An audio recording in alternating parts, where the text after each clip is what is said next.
Yeah, hi to all. Started. Hi అండి, అందరికీ నమస్తే.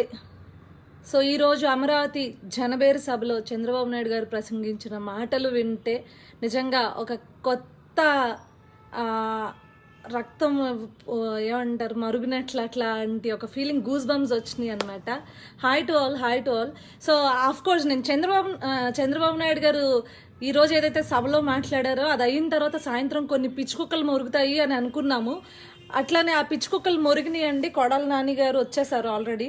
ఏమో తాడేపల్లి నుంచి డైరెక్ట్గా నన్ను ఇట్లా అన్నాడని చెప్పేసి మన జగన్మోహన్ రెడ్డి గారు ఏమన్నా ఫోన్ చేసి ఏడ్చుంటారు. మరి తాడేపల్లికి వెళ్ళి ఈరోజు కొన్ని మొరిగారు. ఇప్పుడే సాక్షిలో ఆయన చేసిన కొన్ని వ్యాఖ్యలుని చూడడం జరిగింది. ఆ వ్యాఖ్యలకి నేను సమాధానం చెప్తాను. కొడాలి నాని గారు సో ప్రతిపక్ష నేతపై చంద్రబాబు చేసిన వ్యాఖ్యలను మంత్రి కొడాలి నాని గారు కౌంటర్ ఇచ్చారట. సో ఏమని ఇచ్చారో చూద్దాం. ఇప్పుడు అమరావతి ఇన్సైడర్ ట్రేడింగ్ జరిగితే ఏం చేశారని జగన్ అడుగుతున్నారని, తాము అక్కడ ఇన్సైడర్ ట్రేడింగ్కి పాల్పడిన అందరి పేర్లు బయట పెట్టామని, దీనిపై ఏసీబీ సిఐడి కేసులు పెడితే వెళ్ళి స్టేలు తెచ్చుకున్నారంట.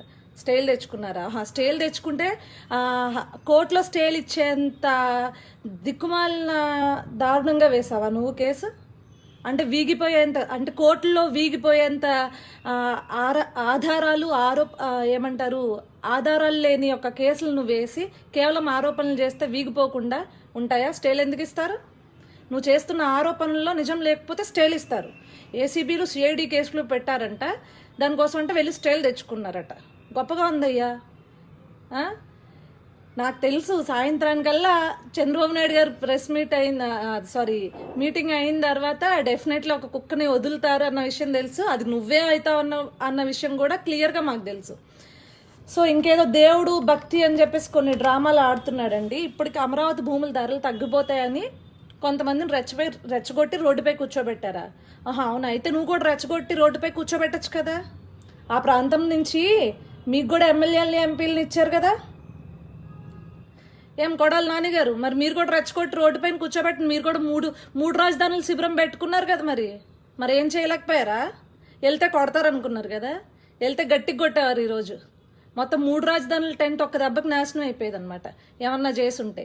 సో సాయంత్రం వచ్చి నువ్వు మంచిగా ఇట్లాంటి డ్రామాలు ఆడతావు అన్న విషయం అందరికీ తెలుసు కదా. సో అప్పుడే ఆ డ్రామాల్లో ఏం చెప్తావు అని చెప్పేసి మేము వెయిట్ చేసాం అంతే.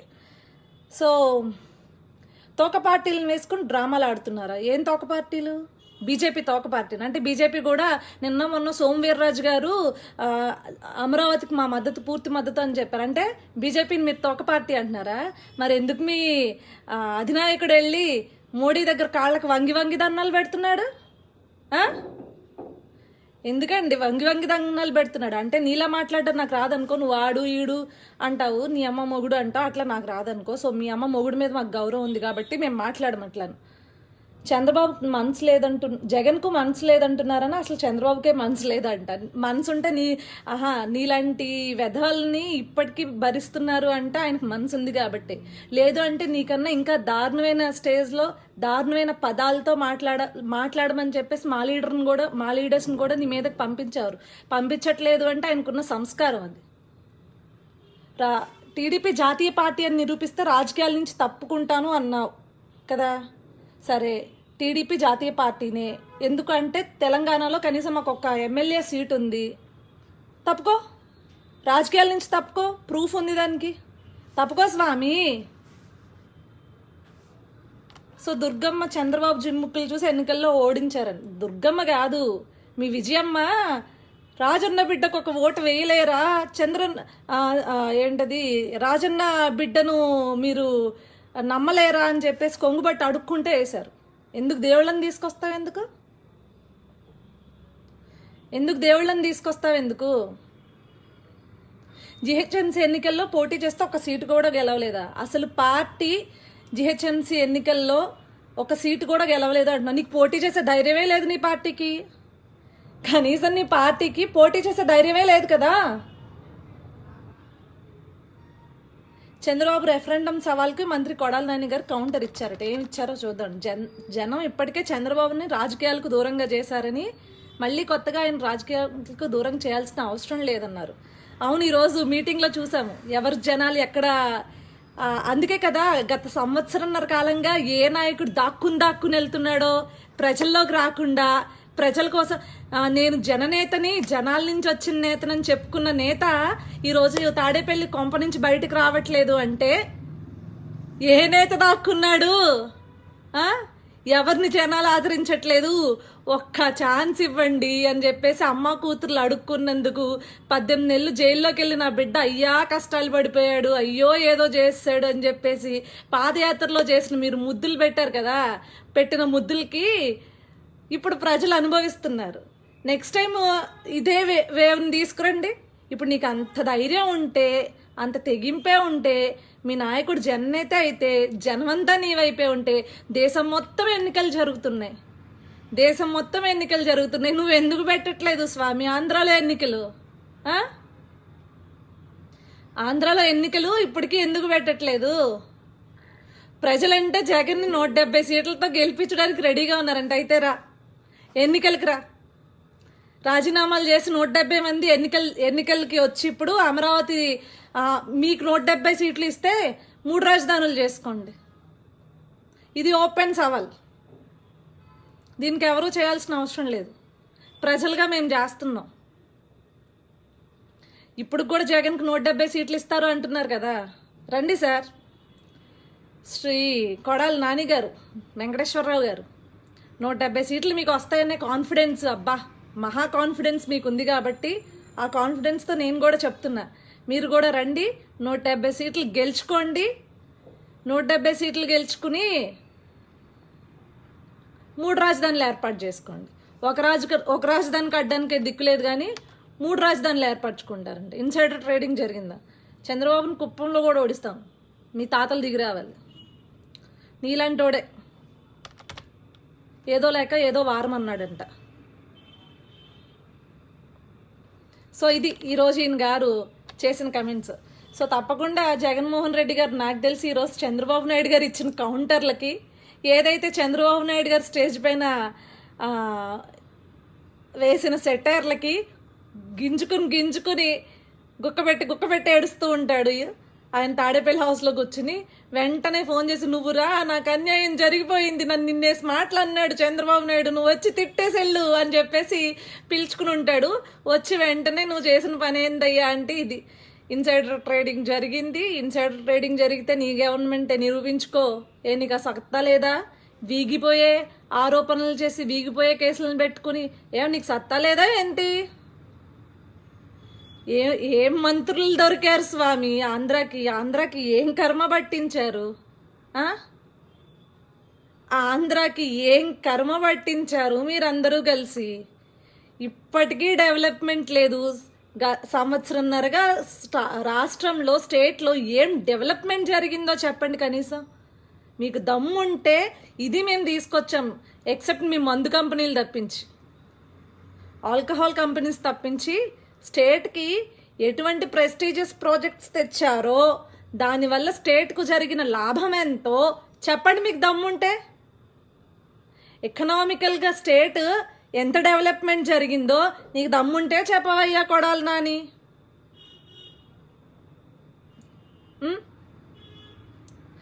ఏదో ఇన్సైడర్ ట్రేడింగ్లు ఏంది? ఇప్పుడు చంద్రబాబు నాయుడు గారు అన్నట్లే, అమ్మేవాడు ఇష్టం, కొనుక్కునేవాడు కొనుక్కుంటాడు, వాడిష్టం. సో ఇదంతా ఫేర్గా జరిగిందా లేదా? అమ్మేవాడికి కొనుక్కునేవాడికి లేని ఇబ్బంది నీకేంటయ్యా? మీ గవర్నమెంట్కి ఏంటి? మీకు అంత సత్తా ఉంటే, నిజంగానే ఇన్సైడర్ ట్రేడింగ్ జరిగిందనే సత్తా ఉంటే, సంవత్సరంన్నరగా ఏం పీకుతుంది మీ గవర్నమెంట్? సంవత్సరంన్నరగా ఏం పీకుతుంది? వస్తావు ఏమో మరి. నువ్వు లేకపోతే నాకు తెలిసి జగన్మోహన్ రెడ్డికి ఇంక దిక్కు దివాణం లేదు అనుకుంటా. చంద్రబాబు నాయుడు గారు కమెంట్స్ చేసినప్పుడల్లా వచ్చి కుక్కలా మురుగెళ్ళిపోతావు. వాడంట వీడంట ఏంటి ఖర్జూరపు నాయుడు గారిని ఇన్వాల్వ్ చేస్తున్నాయంటే, ఖర్జూరపు నాయుడు గారు పూర్తిగా రైతు కుటుంబం, కనీసం ఆయనకి ఎటువంటి రాజకీయ అనుభవం లేదు. మీ రాజారెడ్డి పెద్ద ఉద్యమాల్లో పాల్గొన్నాడని చెప్పి మీరే ప్రచారాలు చేసుకుంటారు కదా, బ్రిటిష్ వాళ్ళ దగ్గరే రాజకీయాలు చేశారని. అందుకే రాజారెడ్డి రాజ్యాంగం అని చెప్పేసి మేబీ మేము అనొచ్చు. కొత్త రాజ్యాంగం, మరి స్టేట్లో కొత్త రాజ్యాంగాన్ని మీరు సృష్టించారు కదా, ఇప్పటివరకు లేని కొత్త కొత్త రాజ్యాంగాల్ని సృష్టించి కొత్త కొత్త విధానాలను తీసుకొచ్చారు కదా, మేబీ రాజారెడ్డి గారి దగ్గర నేర్చుకున్నాడేమోనండి ఆయన. చంద్రబాబు నాయుడు గారు అయితే కొత్త పాలసీలను ఏమీ తీసుకురాలా, ఉన్నవి మార్చి కొత్తగా అడ్డదిడ్డంగా మీలా అడ్డదిడ్డంగా చేయలే ఏమి చంద్రబాబు నాయుడు గారు. కాబట్టి ఆయన నార్మల్గా అంబేద్కర్ రాసిన రాజ్యాంగాన్ని ఫాలో అయ్యారు. కానీ మీరేమో కొత్త కొత్త విధానాలు తీసుకొస్తున్నాము, ఎవడూ చేయిందే, అసలు రాష్ట్రంలో స్టేట్లో ఎవడూ చేయిందే, దేశాల్లోనే ప్రపంచంలోనే ఎవడూ చేయింది నేను చేస్తాను, దేశంలో చేయింది ఎవడో నేను చేస్తాను అంటున్నావు. కాబట్టి ఏమో రాజారెడ్డి దగ్గర నుంచి ఆయన మనవడు కదా నేర్చుకున్నాడేమో అని చెప్పేసి మేము కూడా రాజారెడ్డి పేరు చెప్తున్నాం అనమాట.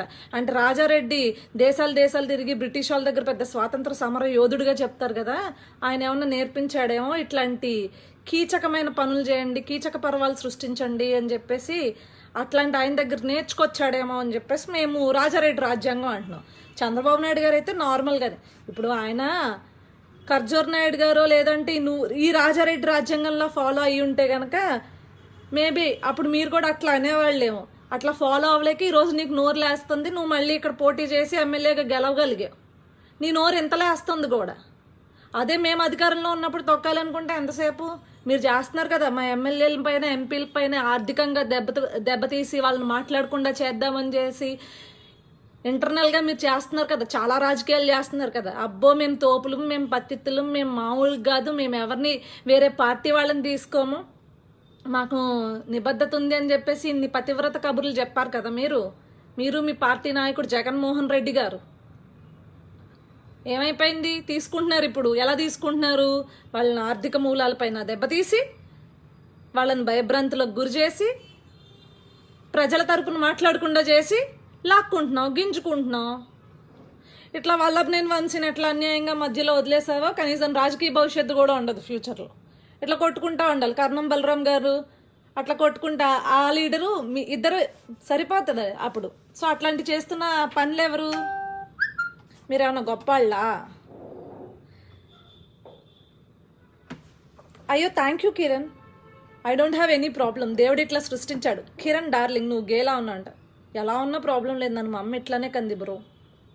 మేబీ మీ అమ్మ నిన్న ఏమైనా డిఫరెంట్గా ఉంటుందేమో. Thank you so much. వాళ్ళు కూడా మనుషులే. So let you think about that first of all. So Kodali నానిగారు కాస్త వాగేటప్పుడు కొంచెం నోరు హద్దుల్లో పెట్టుకుని వాగండి. రేపు మీది కాదు, ఈరోజు నీది అవ్వచ్చు, రేపు నీది కాదు. నీకంత దమ్ముంటే నువ్వేమన్నా చేయగలిగితే ఆరోపణలు నువ్వేం చేస్తున్నావు అన్నీ నిజాలు చేసి ఇప్పటికే మీ కార్యకర్తలకే సగం మందికి మీ గురించి పూర్తిగా అర్థమైపోయింది. మీరేం చేస్తుంది అనేది పూర్తిగా అర్థమైపోయి రోజుకొకళ్ళు నమస్కారం చెప్పి వెళ్ళిపోతున్నారు కార్యకర్తలందరూ. అవును కదా, రేపొద్దున ప్రజలు కూడా మీకు ఏం చేయాలో అది పుష్కలంగా చేస్తారు. నువ్వు 170 సీట్లు ఇస్తారంటున్నారు కదా, రా వచ్చి పోటీ చేయి, ఎన్నికల్లోకి పోటీ చేసి ఇదిగో మేము ఇప్పుడు 3 రాజధానుల యొక్క ఏమంటారు దాన్ని, ఒక రెఫరెండం తీసుకెళ్ళండి.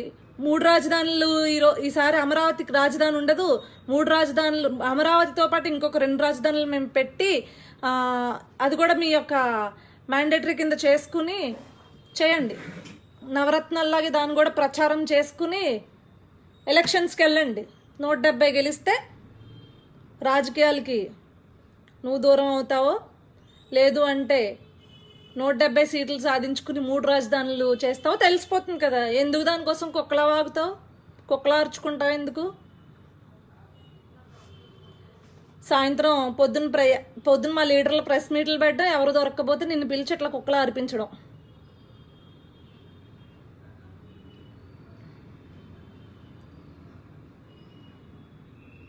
ఎస్, థ్యాంక్ యూ నరేష్ గారు. అట్లనే జై అమరావతి అండి. ఈరోజు నిజంగా అమరావతి ఎంతో త్యాగదనుల ఫలం అది అమరావతి అనేది. ఇప్పటికీ అమరావతి ఉద్యమం జరుగుతోంది.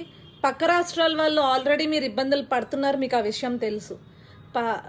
పక్క జిల్లాల వాళ్ళు చాలా ఇబ్బందులు పడుతున్నారు. ప్రతి జిల్లా నుంచి కథలు రండి, ఖచ్చితంగా వాళ్ళతో చేతులు కలపండి. మీకు కుదిరినా కుదరకపోయినా మీ యొక్క సంఘీభావం తెలపండి. ఎందుకంటే రాజధాని ఏమి 29 గ్రామాల వాళ్ళది కాదు.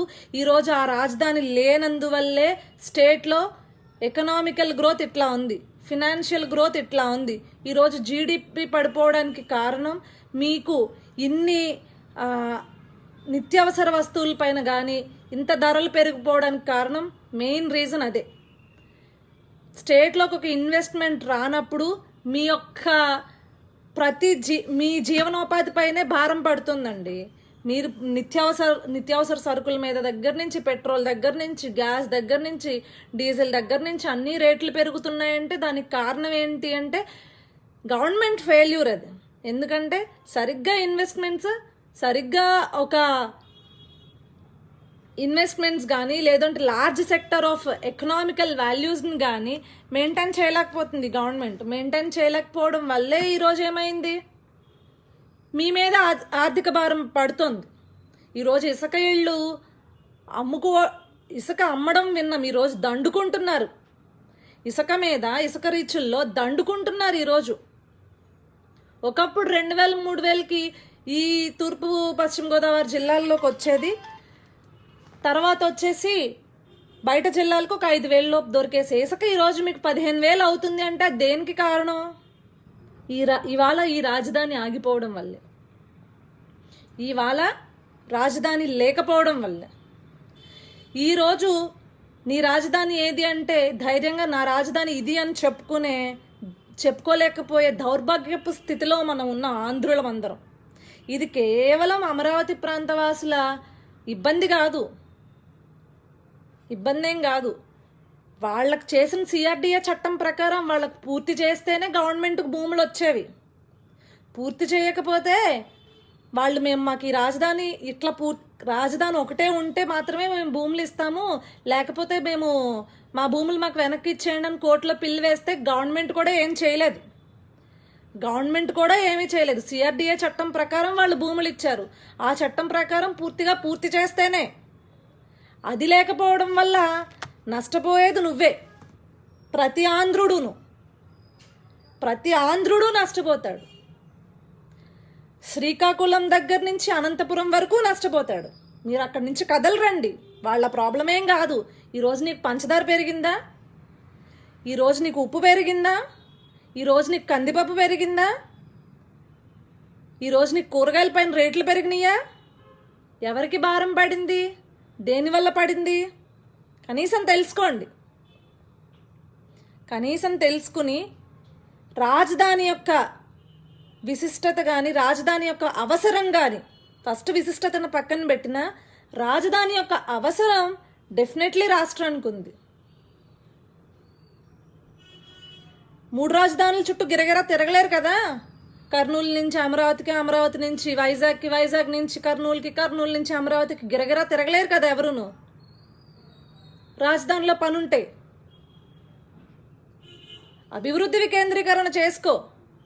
3 చోట్ల కాకపోతే 30 చోట్ల చేసుకోమనండి గవర్నమెంట్ని. రాజధాని నీ హక్కు, ఆంధ్రుల హక్కు రాజధాని అనేది. నీకు అభివృద్ధి వికేంద్రీకరణ కావాలి అంటే 3 చోట్ల కాదు స్వామి, 30 చోట్ల చేసుకోండి మీరు. మీ గవర్నమెంట్ వైఎస్ఆర్సీపీ వాళ్ళు 30-40 చోట్ల చేసుకోండి, ఎవరికీ నష్టం లేదు. అన్ని చోట్ల మీరు సమాంతరంగా పాలించండి, నష్టం లేదు. రాజధాని మాత్రం ఒక చోటే ఉండాలి. న్యాయస్థానం కానీ, పాలనా వ్యవస్థ కానీ, శాసన వ్యవస్థ కానీ ఒకే చోట ఉండాలి. ఒక్క రాజధాని, ఇప్పుడు మనకు తెలంగాణయే మోడల్ చూసుకుందాం. ఒక్క రాజధాని స్టేట్ని మొత్తం నడిపిస్తోంది.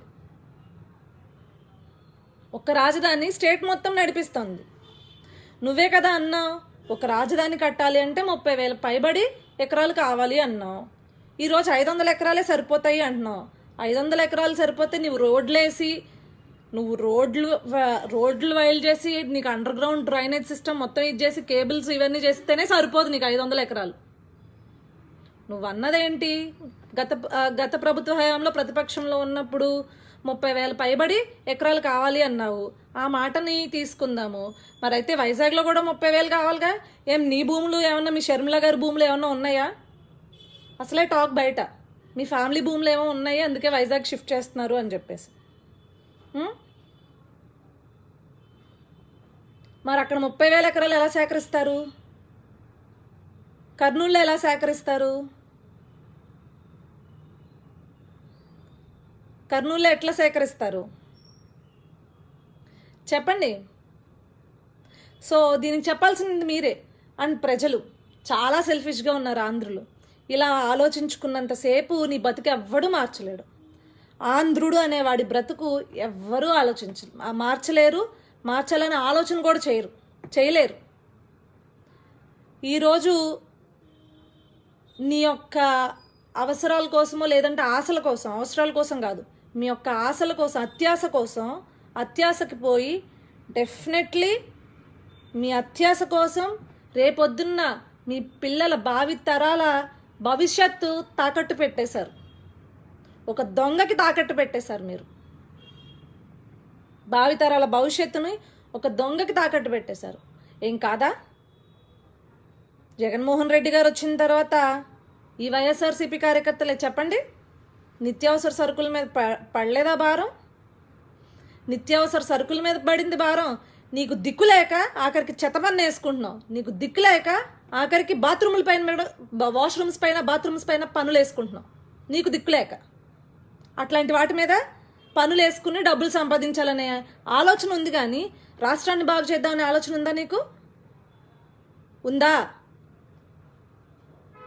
ఏం పనులు వేసుకుని బ్రతికేస్తావా? అంటే నీకు ఒళ్ళు కవ్వెక్కి నువ్విచ్చిన హామీల కోసం రాష్ట్ర ప్రజలందరూ ఆర్థిక భారాన్ని మొయ్యాలా?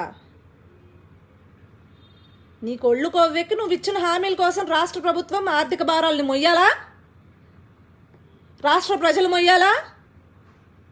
నువ్వు హామీలు ఇచ్చుకున్నావు, నీ అధికారాన్ని అనుభవిస్తున్నావు, రేపొద్దున దిగిపోతావు. ఏంటి ఆంధ్ర రాష్ట్ర ప్రజల పరిస్థితి ఏంటి? ఆంధ్ర రాష్ట్ర ప్రజల పరిస్థితి ఏంటి? ఏం చేశారు ఈ సంవత్సరంన్నర కాలంగా? చాలా ఎక్కువ టైం మీకు ఇది, చాలా ఎక్కువ టైం. మేము అది చేస్తాం, ఇది చేస్తాం, అంత చేస్తాం, ఇంత చేస్తాం అన్నారు. ఏం చేశారు మీరు? జాబ్లు వేయి అంటే 5,000 ఇచ్చుకునే వాలంటీర్ల జాబులు మేము 4 లక్షల జాబులు సృష్టించేశాము అని చెప్పేసి నువ్వు జాబులు ఇవ్వలా. ఒక తరాన్ని వాళ్ళ జీవితాన్ని నిర్మించుకోకుండా ఒక 4 లక్షల మంది జీవితాలతో ఆడుకుంటావు నువ్వు. ఒక తరాన్ని వాళ్ళ భవిష్యత్తును నిర్మించుకోకుండా 5,000 ఎరచూపి వాళ్ళని ఆడుకుంటున్నావు నువ్వు. వాళ్ళ జీవితాలతో ఆడుకుంటున్నావు. అది వాళ్ళకి తెలియట్లే. ఏదో గవర్నమెంట్ జాబ్ అనుకుంటున్నారు, రేపొద్దున ఇంకో గవర్నమెంట్ వస్తుంది, నువ్వు 3 రాజధానులు అన్నట్లే వాళ్ళు వాలంటీర్ వ్యవస్థను తీసి పక్కన పడేస్తారు. ఏం చేస్తారో అప్పుడు 4 లక్షల మంది చక్కబద్దం చేసుకుంటారు ఇంట్లో కూర్చుని. వీటిలన్నిటికీ సమాధానాలు రావే అపోజిషన్ వాళ్ళు క్వశ్చన్ చేస్తే. వచ్చి మాత్రం కుక్కలా మొరగడం వచ్చు కొడాలి నాని గారికి. సమాధానం చెప్పండి వీటికి. పోను ఉన్నారు కదా వైఎస్ఆర్సీపీ కార్యకర్తలు. నిత్యావసర సరుకులు కానీ లేదు అంటే జిఎస్టీ ట్యాక్సెస్ కానీ ఎట్లాంటి కలెక్ట్ చేస్తున్నారు? ఎంత దారుణంగా కలెక్ట్ చేస్తున్నారు? చెత్త పన్ను ఏంటండి? బాత్రూముల పైన పనులు ఏంటండి? ఇంట్లో ఎన్ని వాష్రూమ్స్ ఉంటాయి? పైగా సిట్టింగ్ కమోడ్స్ ఉంటే ఒకటంట, స్టాండింగ్ కమోడ్స్ ఉంటే ఇంకొకలా అట. కంఫర్ట్ కమోడ్స్ ఉంటే ఒకలాగా, నార్మల్ కమోడ్స్, ఇండియన్ కమోడ్స్ ఉంటే ఒకలా వేస్తారంట. దానికి 5 రూపాయలు, దీనికి 10 రూపాయలు. ఇట్లా పనులు వేసుకుంటూ నువ్వు ఇక రాష్ట్రాన్ని నడిపిస్తావు అన్నమాట. ఇట్లా పనులు వేసి ఆర్థిక భారం వేసి ఆర్థిక భారాలు వేసి ప్రజలపైన రాష్ట్ర ప్రభుత్వం నువ్వు రాష్ట్రాన్ని నడిపిస్తావనా నీకు పరిపాలన ఇచ్చింది?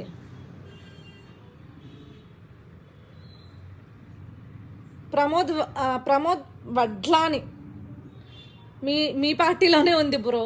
లపాకి మీ పార్టీలోనే ఉంది, చెక్ చేసుకోండి, మా పార్టీలో లేదు. సారీ, ఇంకొక పాయింట్ ఏంటండి, వెంకటేశ్వర స్వామి దుర్గమ్మ అని చెప్తున్నారు కొడాలి నాని గారు. ఏదో చాలా భక్తిభావం ఎక్కువ ఉప్పొంగిపోతుంది. మరి సంవత్సరంన్నర కాలంగా అంతర్వేది రథం తగలబడిపోయినప్పుడు ఏం చేశావు? దుర్గమ్మ గుళ్ళో వెండి సింహాలు పోయినప్పుడు ఏం చేశావు? అప్పుడెక్కడికి పోయింది నీ భక్తి? ఏదో భక్తి భావన ప్రదర్శిస్తున్నావేంటో. సంవత్సరంన్నర కాలంగా వివిధ దేవాలయాల్లో దేవుళ్ళపైన, దేవుడి విగ్రహాలపైన దాడులు జరుగుతుంటే ఎక్కడికి పోయావు నువ్వు? ఈరోజు ఏదో వెంకటేశ్వర స్వామి దుర్గమ్మ తల్లి అని చెప్పేసి భక్తి భావన ప్రదర్శిస్తున్నా.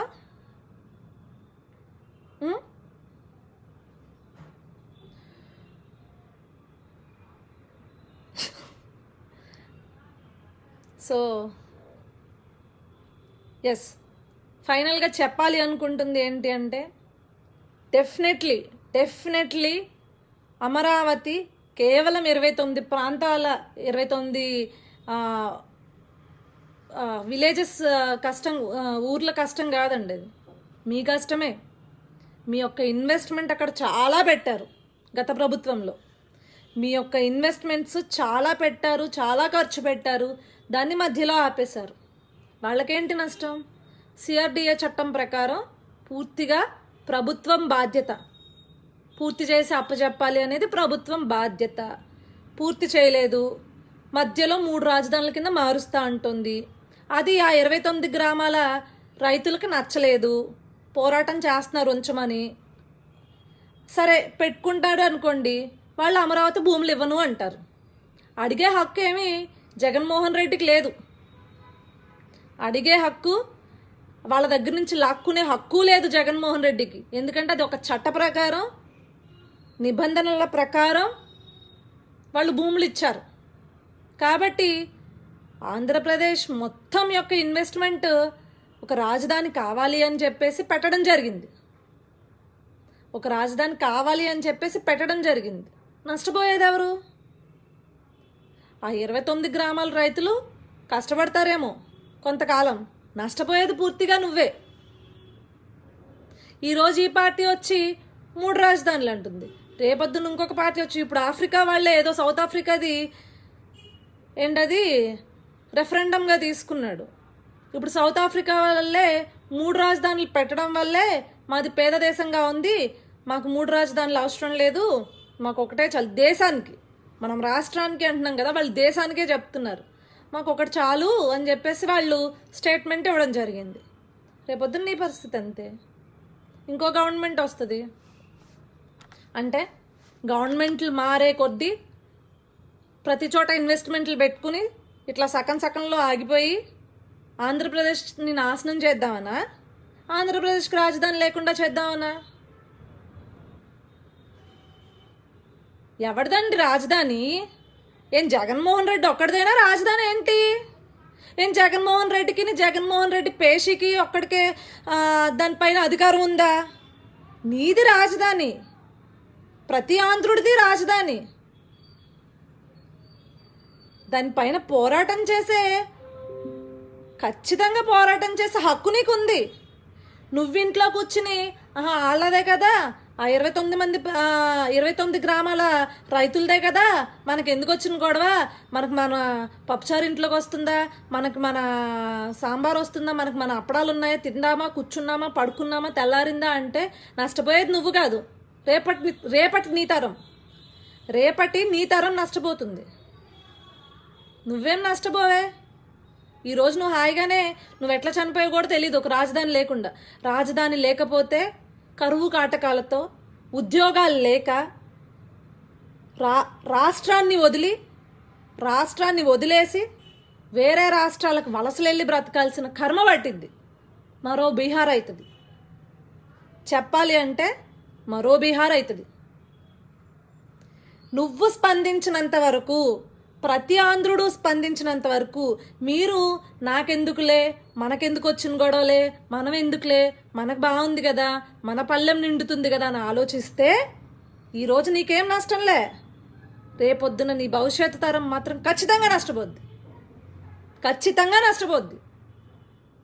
నువ్వు పోరాడాల్సింది రేపటి నీ తరం కోసం.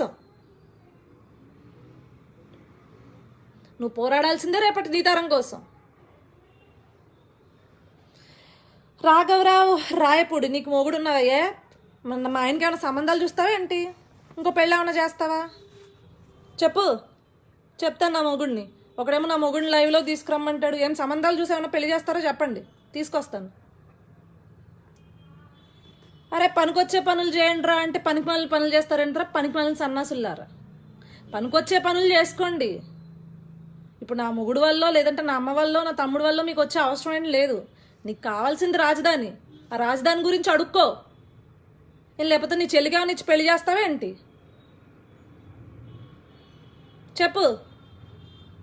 పనికొచ్చే పనులు చేయండి, రాష్ట్రానికి పనికొస్తుంది. లేదు మా కులం ముఖ్యం, మా మతం ముఖ్యం, మేము ఇట్లానే బానిసల్లాగా కట్టు బానిసల్లా బ్రతుకుతాము, మేము ఇట్లాగే ఏం చేసినా జై కొడతాము, మేము ఇట్లానే రాష్ట్రం సంకనాకిపోయినా అది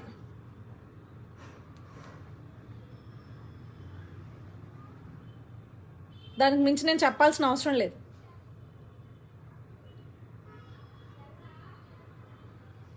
నీకు నీ రాష్ట్రం యొక్క స్థితిగతి తెలిసినప్పుడు నువ్వు ఏ కార్యకర్త అయినా నీకు మనస్సాక్షి అంటూ ఒకటి ఉంటుంది, దాన్ని ప్రశ్నించుకో. గత ప్రభుత్వంలో నిత్యావసర సరుకుల పైన, ఇప్పుడున్న ప్రభుత్వంలో నిత్యావసర సరుకుల ధరలపైన ఎంత వ్యత్యాసం ఉంది. దానివల్ల నీకు కరెంటు బిల్లులు కానీ ఇతరత్ర పన్నుల మీద కానీ నీకు నెలకి ఎంత బర్డెన్ పడుతుందో ఒక ఫ్యామిలీ పరంగా, నీకు ఫ్యామిలీ ఉంటుంది కదా, నీ అమ్మ బాబు ఉంటారు కదా, వెళ్ళి అడుగు ఇంట్లో. అమ్మ కందిపప్పు ఎంత అయింది, అమ్మ పంచదార ఎంత అయింది, అమ్మ టీ పొడి ఎంత పెరిగింది, నీ ఇంట్లోకి వెళ్ళి అడుగు. నిత్యావసర సరుకులు ఏవైతే కావాలో, కూరగాయలు అమ్మ ఎంత పడుతుంది, నీ ఇంటికి వెళ్ళి నీ అమ్మని అడుగు. ఇక్కడ వాగే కుక్కలందరికీ అదే చెప్తున్నా. నీ ఇంటికి వెళ్ళి గత ప్రభుత్వ హయాంలో రేట్లను కంపేర్ చేసుకుని ఇప్పుడున్న రేట్లను కంపేర్ చేసుకుని అడగండి.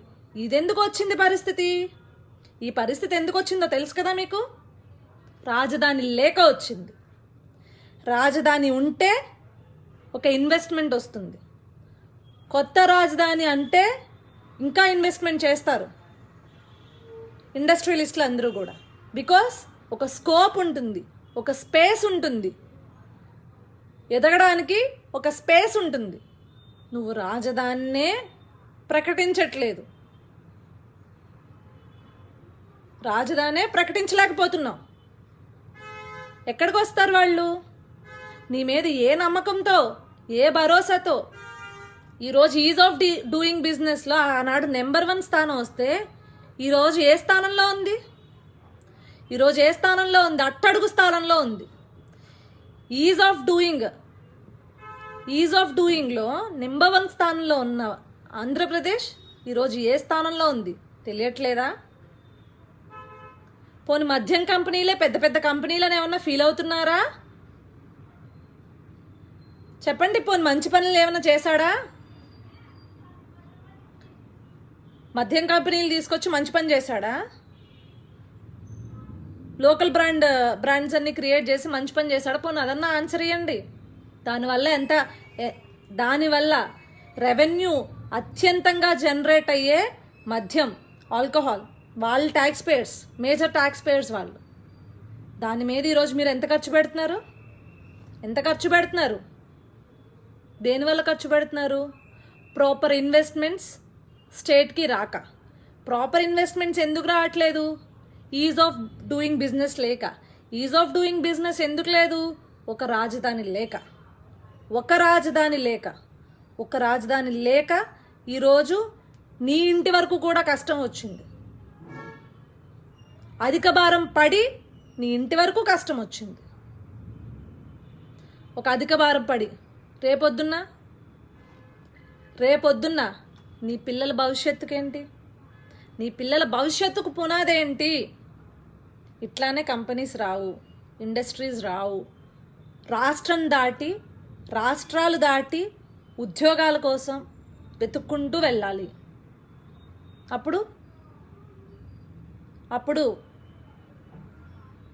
అప్పుడు తెలుస్తుందా? పూర్తిగా సర్వనాశనం అయిపోయిన తర్వాత మేల్కొంటారా ఆంధ్ర ప్రజలందరూ? పూర్తిగా సర్వనాశనం మీ బాధ్యత కాదా? ఏం రాజధాని మీకు అవసరం లేదా? రాజధాని ఆంధ్ర ప్రజలకు అవసరం లేదా? మీ బాధ్యత కాదా? ఆ రోజు అమరావతి అని చెప్పేసి అనౌన్స్ చేసినప్పుడు ముక్తకంఠంతో అందరూ ఒప్పుకున్నారే. అందరూ ఒక ముక్తకంఠంతో ఒప్పుకున్నారే. ఎక్కడా ఏ విధమైన గొడవలు జరగలేదే. రాష్ట్రంలో కూడా మాకు కావాలి రాజధాని అని చెప్పేసి ఏ విధమైన గొడవలు జరగలేదే. మరి ఆ రోజు హ్యాపీగానే ఉన్నావు ఆ నిర్ణయంతో. మరి ఈరోజు సపోర్ట్ చేయాలి కదా. నీ నీ సొమ్మును అక్కడ పెట్టారు. ప్రభుత్వ సొమ్ము అంటే ప్రజల సొమ్ము, అది ప్రభుత్వ సొమ్ము అంటే ప్రజల సొమ్ము. సో ఈ సొమ్ముని అంజిరెడ్డి, మీ మమ్మీ డ్యూటీ చేస్తుందంట Anji Reddy. So that is the reason. నేను ఆ రీజన్ వల్లే మరి పాపం అని చెప్పేసి ఛాన్స్ ఇచ్చాను. మనకు అటువంటి అలవాట్లు లేవు. మీ మమ్మీ గురించి ఛాన్స్ ఇచ్చాను. ఆవిడ లారీలను స్టాప్ చేస్తుంది అక్కడ. సో ప్రభుత్వ సొమ్ము అంటే ప్రజల సొమ్ము. ఈరోజు నువ్వు ప్రజల సొమ్ముని నీ ఇష్టం వచ్చినట్లు అడ్డగోలుగా అడ్డమైన వాటికి ఉపయోగిస్తున్నావు. నువ్వు. ఈ గవర్నమెంట్ ఉపయోగిస్తుంది. క్వశ్చన్ చేసే రైట్ నీకు లేదా? ఏం ప్రతిపక్షాలనే రావాలనా? ప్రతిదానికి ప్రతిపక్షాలే వచ్చి ప్రతిపక్షాలనే సపోర్ట్ చేయాలనా? ఆంధ్ర రాష్ట్ర పౌరుడిగా నీకు అది హక్కు లేదా? నీకు ఆ బాధ్యత లేదా? మీకు ఆ బాధ్యత లేదా? ఆంధ్రప్రదేశ్ పౌరుడిగా మీకు ఆ హక్కు బాధ్యత లేవా? సో ఇది ఆంధ్రుడిలో, ప్రతి ఆంధ్రుడిలో ఈ మార్పు రాకుండా ఉంటే, పక్క జిల్లాల వాళ్ళు తరలి వెళ్లకుండా ఉంటే, అందరూ ఒకే తాటిపై ఏకతాటిపై రాకపోతే, ఈ మూర్ఖుడు ఎవరైతే ఈ తుగ్లక్ ఉన్నాడో, ఈ మూర్ఖుడు ఇట్లానే తన ఊర కుక్కల్ని, పిచ్చి కుక్కల్ని పోరాటం చేసే వాళ్ళ పైకి వదులుతాడంతే. వదిలేసి దాన్ని డైవర్షన్ పాలిటిక్స్ చేస్తాడు. నీ రేపటి భవిష్యత్తు తరం కోసం ప్రతి ఆంధ్రుడు చెయ్యి కలిపి నిలబడాలి. చెయ్యి కలిపి నిలబడి కలబడాలి. అప్పుడే నిర్ణయం మార్చుకుంటాడు. నీ భవిష్యత్తు నీ చేతిలోనే ఉంది. నీకు తెలిసే, నీకు అర్థమయ్యే భాషలో చెప్పాలి అంటే నీ భవిష్యత్తు నీ చేతిలోనే ఉంది. దాన్ని ఉంచుకుంటారో తెంచుకుంటారో, మీ పిల్లల భవిష్యత్తును నాశనం చేసుకుంటారో మీ చేతిలోనే ఉంది. సో వెళ్ళి వాళ్ళకి సంఘీభావం తెలపండి. వాళ్ళ యొక్క ఉద్యమానికి ఊపిరిపోయండి. వాళ్ళు చేస్తున్న ఉద్యమానికి మీ సపోర్ట్ ఇవ్వండి. వాళ్ళదే కాదు, రాజధాని కడితే వాళ్ళేం అక్కడ ఊరే కదా దాన్ని వేసుకుని. అది మీ బాధ్యత. రేపొద్దున నీ పిల్లాడు పెద్ద పెద్ద జాబులు చేయాలంటే ఆ ప్లేసే వస్తుంది. ఆ రాజధాని దిక్కు అవుతుంది. హైదరాబాద్, నా కొడుకు హైదరాబాద్లో ఉన్నాడు, నా కూతురు హైదరాబాద్లో ఉద్యోగం చేస్తుంది, ఎంఎన్సీలో, టీఎల్సీలో, మైక్రోసాఫ్ట్లో ఉద్యోగాలు చేస్తుందని చెప్పుకుంటారు కదా. ఇప్పుడు మీరు ఈ రాజధాని కోసం పోరాడితే హైదరాబాద్ కాదు, నా కూతురు అమరావతిలో ఉద్యోగం చేస్తుంది, నా కొడుకు అమరావతి ఎంఎన్సీలో చేస్తున్నాడు, మైక్రోసాఫ్ట్లో చేస్తున్నాడు, హెచ్సిఎల్లో చేస్తున్నాడు, ఇట్లా చెప్పుకునే రోజు రావాలి అంటే అది నీ చేతిలోనే ఉంది. సో నువ్వు నడుం బిగించి నువ్వు పోరాడాలి. ప్రతి ఆంధ్రుడు పోరాడాలి దాని గురించి. లేదు అంటే మీ కర్మకి ఎవ్వడూ బాధ్యులు కాదు. ఆంధ్రుల కర్మకి ఎవ్వరూ బాధ్యులు కాదు. మీ యొక్క అత్యాశకి, మీ యొక్క అలసత్వానికి, మీ యొక్క తెగింపులేనితనానికి మీ పిల్లలే బాధ్యులవుతారు. ఎవ్వరూ బాధ్యులు కారు. మీ పిల్లలు మాత్రమే బాధ్యులవుతారు. జై అమరావతి, జై హింద్, జై చంద్రబాబు నాయుడు గారు, జై టీడీపీ.